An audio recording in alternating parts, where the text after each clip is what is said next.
Yes. Hi, good morning, everyone. So I'll be speaking on radiation in locally advanced non-small cell lung cancer.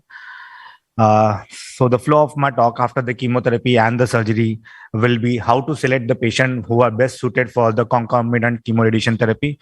What should be the time, dose, and fractionation that we are going to use for the radiation therapy? What are the radiation volumes? What are the organ at risk constraint and the outcome of concomitant chemoradiation therapy and complication associated with them? So as you know that, so what do you mean by locally advanced non-small cell lung cancer? So what is highlighted in the red, you can consider them as the locally advanced non-small cell lung cancer. In the 8th edition, there has been certain changes that has happened in the locally advanced non-small cell lung cancer. For example, stage 3A, T4N0N1 is also considered to be locally advanced non-small cell lung cancer. Now, so what are the patient factors when you want to select the patient for concomitant chemoradiation therapy or for example, for age, there is no exactly age cutoff. It depends upon the performance status and the other parameters. The performance status should be more or less 0 to 2 because majority of the randomized control trial have taken the patient in 0 to 2, and obviously poor prognosis confer. The poor performance status confers a poor prognosis. Comorbidities needs to be considered because these patients are going to be on the chemotherapy also. The PFT parameters, there is no set lower limit of the PFT, but it would be wiser enough to take the FEV1 of more than 50% predicted, and absolute value of more than 1 liter and DLC of more than 40% because it will reduce the complication of pneumonitis and interstitial lung disease.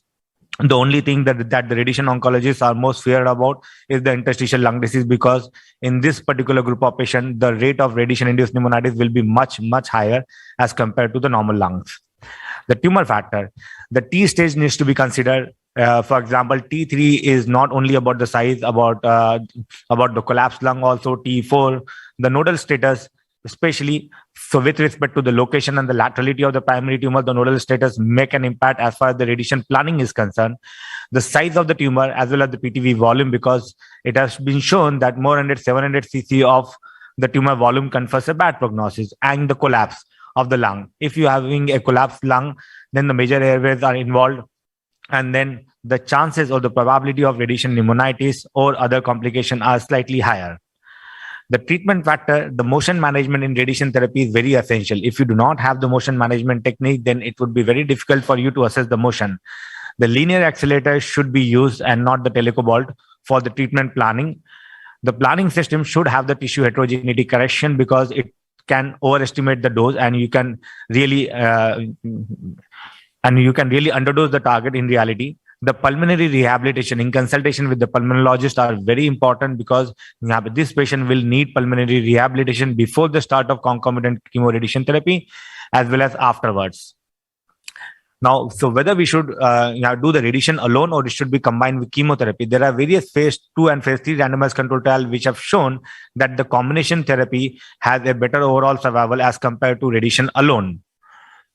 So what should be the timing of the radiation therapy? Should it be concomitant with the chemotherapy, or whether we should do the, for example, chemotherapy first and then the radiation therapy afterward, or radiation therapy first or chemotherapy afterward?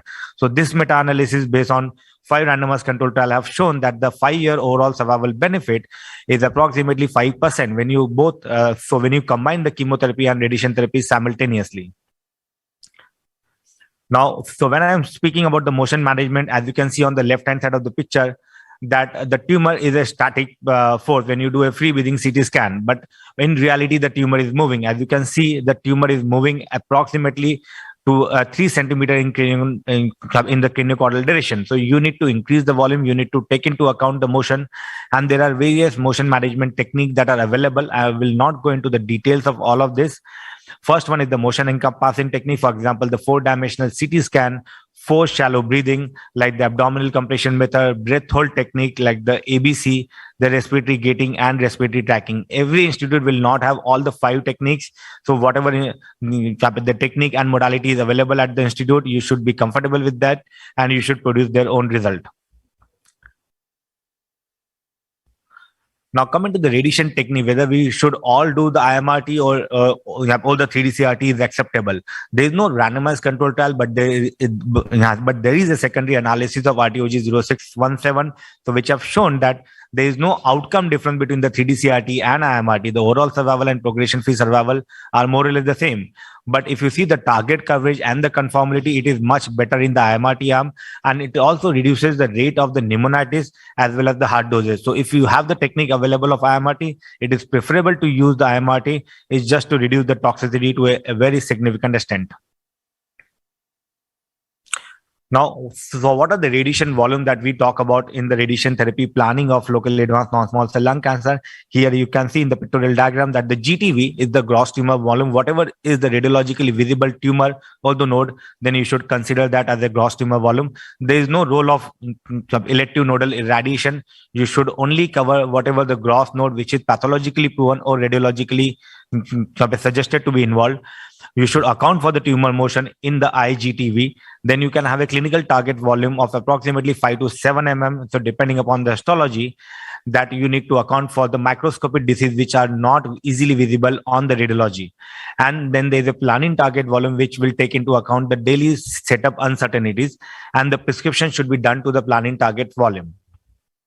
Now, these are the ISTO-ACROP guidelines which suggest or which recommend that we should do EBUS for each and every patient. But in a country like ours, we have so we don't have facility of EBUS at all the centers, and at the TMH also we are not doing on every patient the EBUS for the treatment of the concomitant chemoradiation therapy. So here the radiologist and the nuclear medicine will help you out about the role about the nodal involvement. If the CT the node is enlarged and it is showing a PET positive, the chances of having a nodal metastasis in this particular group will be as high as 78%. So if you have the EBUS, if you have the capacity, if you have the resources, then you can do the EBUS, and then you can prove so whether the node are involved or not.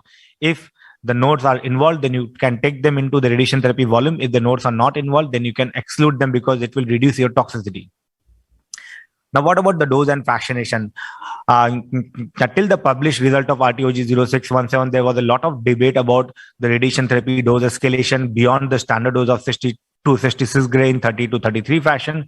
But so after the publication result of RTOG 0617, the 74 gray arm has not done superiorly. Actually, it was harmful for the patient to give higher doses. But there was the criticism that they have performed the dose escalation to the entire planning target volume. Maybe we should not do that. But currently, there is no proven role of uniform dose escalation. And as far as the hypofractionation is concerned, if your volumes are large, hypofractionation can be a detrimental in view of the toxicity. So, can we do the accelerated fractionation schedule? What do you mean by accelerated fractionation? Accelerated fractionation only means that instead of completing the treatment in approximately 6 to 6.5 weeks, you are completing the treatment in 5 weeks by treating them on Saturdays or Sundays. And they have shown that the 5-year absolute benefit in overall survival of 2.5%, but it will come at the cost of grade 3 esophagitis, and it will be to the tune of 30 to 40%. So if you are considering that the patient is not suitable for chemotherapy because of various reasons, then you can consider for accelerated fractionation schedule, but not in combination with the concurrent chemotherapy, because it will increase the rate of esophagitis. Now, what are the organs at risk constant that we should consider before we finalize the plan of radiation therapy in this particular patient? The lung V20 should be less than 30 to 35%. I'll come into the details why we should do that. So these are the organ at risk constant that we should follow. Now, these are the outcomes of CTRT. As you can see from the 2009 to 2017 till the published result of Pacific, we have increased the median overall survival from 22 months to approximately 30 months. And the 5-year overall survival and the 3-year overall survival has also increased from 30% to 44%. So the results of the treatment has improved due to the concomitant administration of the chemotherapy, better radiation therapy technique, and immunotherapy after the completion of chemoradiation therapy. Now, what are the complications of chemoradiation therapy? There are various complications that can happen and that can go wrong when you are planning for chemoradiation therapy. The first and the foremost is the radiation pneumonitis. So fortunately, in good hands, the rate of grade 3 pneumonitis is not more than 20%. The esophagitis is also one of the main complications. The radiation-induced heart diseases is now coming into the picture after the published result of RTOG 0617. So what are the predictors of pneumonitis? How can we predict the pneumonitis rate, whether the patient will be having a radiation-induced pneumonitis or not? The lung minus PTV V20 gray has very significantly correlated with the incidence of pneumonitis. As you can see in this particular picture, Graham et al. Has shown that if the V20 volume is less than 22%, there are no risk of radiation-induced pneumonitis. But if you can increase the V20 to more than 40%, and it will depend upon your volume, it will depend upon the location of the primary tumor, the nodal status. If the V20 is more than 40%, then it will have approximately 20% risk of grade 3 to grade 5 toxicity. So we should be considerate in terms of reducing the V20 volume, so because it will impact the quality of life of the patient. And this is an some individual meta-analysis, some individual patient data meta-analysis published by David Palmer et al., where they have considered the patient into high risk, intermediate risk, and low risk, depending upon the type of the concomitant chemotherapy, age of the patient, and mean lung dose. If we follow this, there is a better chance that the patient would be, then you can triage the patient depending upon the high risk, intermediate risk, and low risk. Now, can we predict the esophagitis? Because we know that there are nodal stations involved, so preferably in the subcarinal node are most commonly involved in lung cancer, in locally advanced non-small cell lung cancer, and the chemotherapy and the radiation therapy can have a grade 3 to grade 4 esophagitis rate, and it usually starts from 4th to 5th week onward. So we should be mindful of that. If the mean dose is more than 34 gray, the chances of esophagitis are very high. The concomitant administration of the etoposide chemotherapy can also increase the risk, the V60 volume. And this is also the published IPD meta-analysis by David Palmer et al., where they have considered the low risk, intermediate risk, and high risk, so based on the volume of the 60 gray received by the esophagus. Now, coming to the cardiac toxicity has gained much more importance in the last 5 to 10 years. So because we know that the hard doses have a very significant impact on the overall survival in breast cancer and in the lymphoma patient. But in lung cancer, with the improving survival rate, so because of the targeted therapy and the immunotherapy and the salvage treatment after the completion of CT-RTO surgery, the doses received by the heart are a direct impact on overall survival. As you can see, the heart doses of V5 means the 5 gray received by the heart has a direct bearing on the overall survival. But we do not have any dose specific constraint directly to the heart, because heart is not a single organ. There are various volumes like the left atrium, right atrium. There are various toxicity that can arise from the concomitant administration of chemotherapy and radiation therapy and immunotherapy. So we should be mindful about the radiation doses, and we should try to attempt to reduce the heart doses as much as possible, because with the improving survival rate in non-small cell lung cancer, so these patients are at higher risk of delivering or having a risk of cardiac toxicity. We are still not aware what sort of cardiac toxicity will happen, but the majority of them will have a heart failure, maybe left ventricular or right ventricular. Heart failure is the most common complication. Now, for the last bit, what is the role of post-operative radiation therapy after the chemotherapy and the surgery, whether it is beneficial or detrimental? Till the last decade, we were still debating about the role of post-operative radiation therapy, but with the published result of 2 randomized control trials, the first one is the Chinese PORT-C randomized control trial. The DFS has slightly improved, but not to a statistically significant level. So the DFS and overall survival after the administration of post-operative radiation therapy does not improve the results of PFS and OS. And the same has been confirmed in the lung art trial of the European, that the post-operative radiation therapy did not improve the DFS and the overall survival to a statistically significant level. So if you are considering for the examination that whether PORT should be given, so the answer would be no. But in clinical practice, you should have to see whether the nodes are only one node is involved or multi-station node is involved or extranodal extension were there. So these are the clinical practice and that we have to take into consideration in the multidisciplinary tumor board. Now, the last slide about the prophylactic cranial irradiation. So because these patients are at high risk of brain metastasis, there was an attempt from the RTOG group to conduct a randomized control trial of PCI versus observation after the completion of standard therapy, and the trial has not met the sample size accrual. However, the 10-year overall survival was not different between the PCI or versus the observation group. However, the 10-year rate of brain metastasis was significantly reduced, but we have to take into consideration this is not a complete planned accrual, and we should not consider the patient for PCI as long as we do not have the randomized control trial. So with this, I would like to conclude my talk. If there are any questions, I would be happy to answer.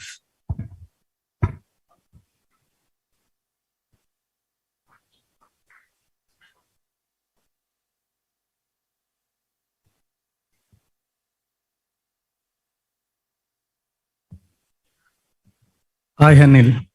Dr. Vinay here. I just wanted to know about the pneumonitis. How do you differentiate radiation-related pneumonitis versus immunotherapy? Because in stage 3, we generally give durvalumab post-CTRT. So when patient develops pneumonitis, how do you differentiate whether it is radiation-related or immunotherapy-related? So basically, it is very difficult to differentiate between the radiation-induced pneumonitis or any systemic therapy-related pneumonitis. I will call it as a systemic therapy-related pneumonitis because the chemotherapy can also cause some amount of pneumonitis, and immunotherapy also can potentiate the pneumonitis after the completion of chemoradiation therapy. But there is one factor that we can differentiate. If there is a straight anatomic borderline where we have deliver the radiation doses, for example, 20 gram. So you can clearly see the demarcation between the pneumonitis as well as the normal lung if you have done the radiation therapy. So if the pneumonitis patches are appearing in a non-irradiated zone, then you can definitely say that it is a systemic therapy related pneumonitis. But if it's in the radiation portal, then it would be difficult to say, but it is more likely to be radiation induced because we know that the radiation in a higher doses in that particular volume has been delivered. So there is a straight non-anatomic border that can be seen in the radiation pneumonitis portals. Yeah, earlier we used to use a lot of 3Ds. Yes, you can correlate with 3D portals, but now it is VMAT. So all over the lung, radiation spillage will be there. So now my next question is whether that truly radiation portals matters in VMAT setting. And second, V20 or V5, which is most important in predicting pneumonitis? In the IMRT and the VMAT area also, the doses which are significantly correlated with the radiation pneumonitis are the V20 and not the V5. V5 is not going to give you a prediction of the pneumonitis rate. However, we should keep it as low as possible. But if you see, the V20 and the mean lung dose are directly in correlation with the incidence of radiation pneumonitis. So V20 and V20 should be considered. Thank you. Anil, post NACT, Yes, radiotherapy portal. So post NACT radiotherapy portal, the nodal portal will not change. For example, if you have a 2-hour node and the 4-hour node, then especially the mediastinal portals are not going to change. Especially and in case of the only parenchymal margin. For example, if you have a tumor in the right lower lobe, which is approximately 7 centimeter, and after the completion of chemotherapy, it has reduced to 3 centimeter, we really don't know whether we should treat the 7 centimeter, because if you treat 7 centimeters, then there's no point of giving neoadjuvant chemotherapy. For example. So in that particular scenario, we should consider the post-chemotherapy volume, approximately 3 centimeter, but the mediastinal nodal volume will be the same. So the primary will be reduced, but the nodal volume will be the same as that of the pre-chemotherapy.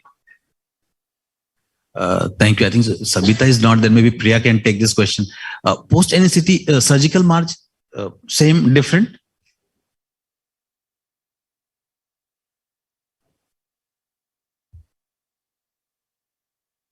Intrasurgical complications, sir? Margin for post NACT. So you have given NACT and the tumor has shrunk from 5 to 2. Right.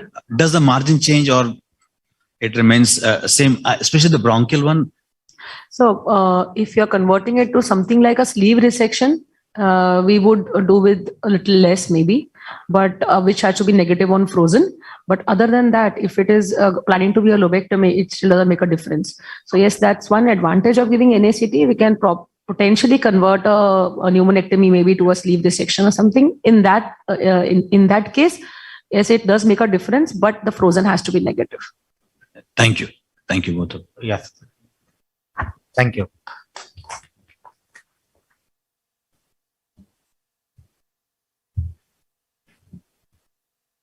So thank you, Anil, wonderfully, and thank you, interactive audience.